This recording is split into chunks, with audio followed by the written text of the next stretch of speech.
আমরা প্রতিটা মেয়েই সংসারের মায়ায় পড়ে কত কিছু যে বিসর্জন দেই তার কোনো ঠিকানা নেই। অবশ্যই এই সব বিসর্জনগুলোই যে কষ্টের বা দুঃখের হয় বিষয়টা কিন্তু এমন না।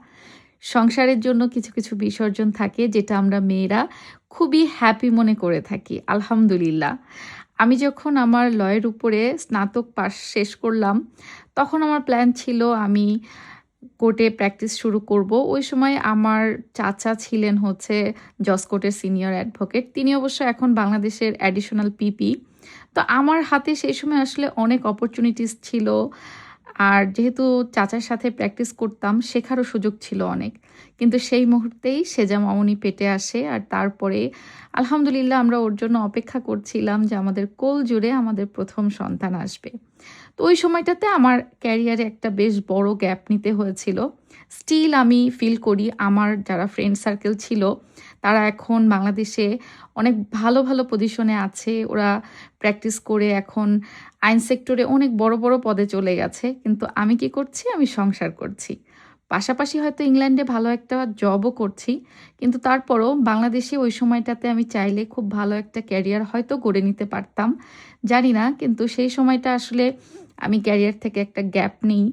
তারপরে আপনাদের ভাইয়া আমাকে বলে যে, "তোমার পোস্ট গ্র্যাজুয়েশনটা তুমি যেখানে করতে চাও, যে দেশে করতে চাও, সে দেশে আমি করাবো।" তো ৩ বছরের একটা গ্যাপ নেওয়ার পরে আমি চলে আসি হচ্ছে ইংল্যান্ডে আমার পোস্ট গ্র্যাজুয়েশন করার জন্য। তখন অবশ্য জানতাম না আল্লাহ তাআলা আসলে কি প্ল্যান লিখে রেখেছে।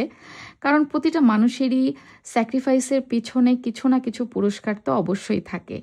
তারপরে যখন ইংল্যান্ডে আসলাম, ইন্টারন্যাশনাল বিজনেস লয়ের উপরে আমার পোস্ট গ্র্যাজুয়েশনটা কমপ্লিট করলাম। তারপরে আমার প্ল্যান ছিল যে আমি বার অ্যাট লটাও কমপ্লিট করে ফেলবো ব্যাক টু ব্যাক। কিন্তু ঠিক তারপরেই আমার পোস্ট গ্র্যাজুয়েশন শেষ হওয়ার পরেই আমার সিয়ারা মামুনি আমাদের কোল জুড়ে আসে। তখন আবারও একটা গ্যাপ পড়ে যায় পড়াশোনায়। তো এইভাবে আসলে সংসারের জন্য একটার পর একটা স্যাক্রিফাইস চলছে তো চলছেই। এটা আসলে প্রতিটা মেয়েরই গল্প, আমার একার না। প্রতিটা মেয়েরই সংসারে তার কিছু না কিছু এরকম চলতেই থাকে। তারপরে এখন তো ফুল টাইম জব করছি জীবনের তাগিদেই। হ্যাঁ, হয়তো এখন পারতাম, সিয়ারা বেশ বড় হয়েছে, এখন বার অ্যাট লটা করতে পারতাম, পড়াশোনাটা আবার শুরু করতে পারতাম। কিন্তু ওই যে বললাম, আবারও সেই সংসারের তাগিদ। যেহেতু আমি ফুল টাইম জব করছি এডুকেশন অ্যাডভাইজার হিসেবে এখানে ইংল্যান্ডে ভালো একটা কোম্পানিতে।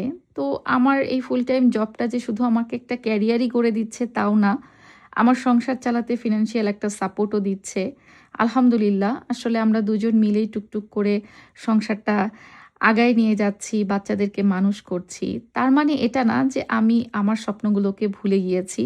ইনশাআল্লাহ আল্লাহ যদি কখনো আরও ভালো সামর্থ্য দেয়, ফিনান্সিয়াল ক্যাপাবিলিটি দেয়, আমার ইচ্ছা আছে আমি বুড়ো বয়সে গিয়ে হলেও বার অ্যাট লটা করব।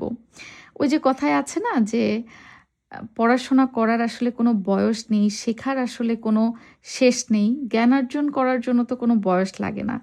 যাই হোক, অনেক গল্প আজকে আপনাদের সাথে করে ফেললাম, তাই না? আজকে কেন জানি আমার কাছে হঠাৎ করে মনে হচ্ছিল আমরা প্রতিটা মেয়ে যে যার অবস্থান থেকে কিন্তু অনেক বেশি স্যাক্রিফাইস করার জন্য সব সময় প্রস্তুত থাকি নিজের সংসারের জন্য সবকিছু।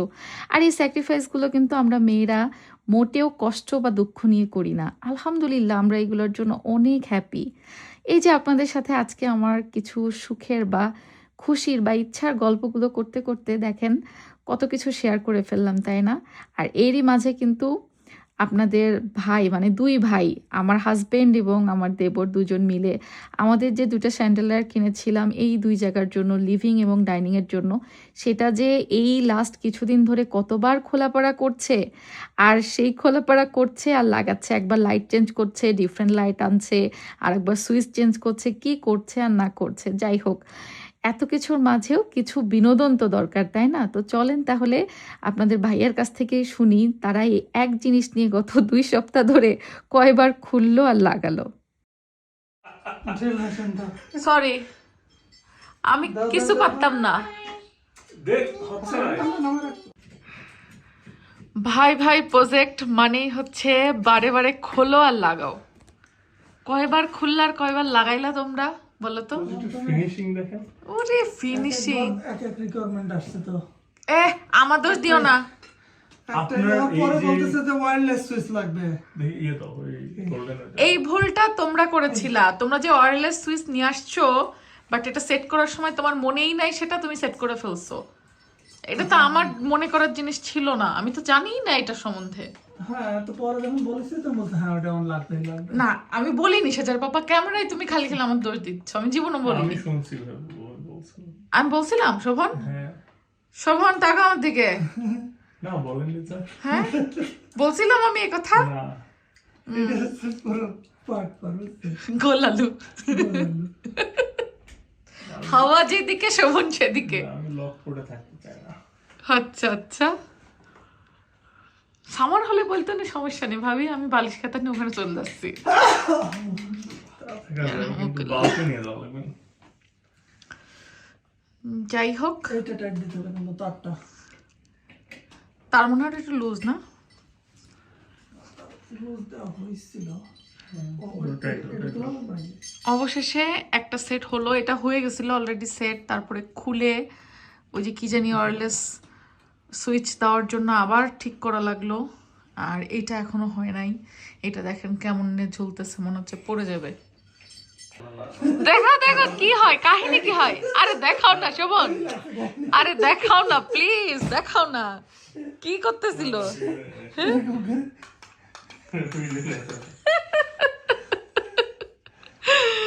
তারপরে কি এই ওয়্যারলেস সুইচ হাতে করে নিয়ে ঘুরে বেড়াবো তোমরা এখন? না না, এটা হচ্ছে একটা এখানে আমাদের এই ডুয়াল মডিউলার কেনাই হলো যাতে ওই মানে যেহেতু আমাদের front side back side both সাইডে আসার হ্যাঁ, সুইচ শুধুমাত্র আমাদের এই পাশে। ওই যে আমাদের সুইচ তো ওই যে যেমন ওখানে, হয় যে আমরা বাইরে থেকে আসলে বা যদি বাইরে যাওয়ার এদিক দিয়ে সময় ঢুকি, হ্যাঁ আমরা এদিক দিয়ে বেরোচ্ছি, তো লাইট অফ করার জন্য হয়তো লাইট অফ করে অন্ধকারে থাকা লাগে, বা বাইরে থেকে আসলে ঘরে যে আসে লাইট দিব। আচ্ছা এটা কি ওইখানে লাগাবা? হ্যাঁ, এটা ওই যে ওখানে কোন জায়গায় লাগাবা একটু দেখো ধরো তো, এটা ইচ্ছা, তুমি চাইলে গ্লাসে নাকি কোনো জায়গায় এমনি রেখে দিবা?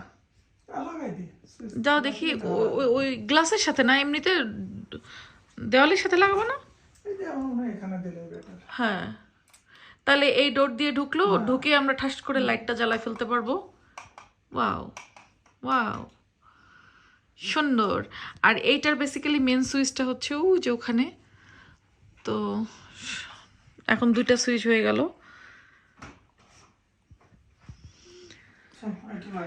সুন্দর, এখন এইটার কাজ শেষ করো, তারপরে আমি ঘর ভ্যাকুয়াম দিব আর এগুলো সব গোছায়া ফেলিব। আজকে কি শেষ হবে? টিউমার কেন হলো? ফুলে ওটা এখন কাটতে হবে, কাটিং করতে হবে। কাট করে তারপরে অন্যান্য কাজ। ওই করাত মারো।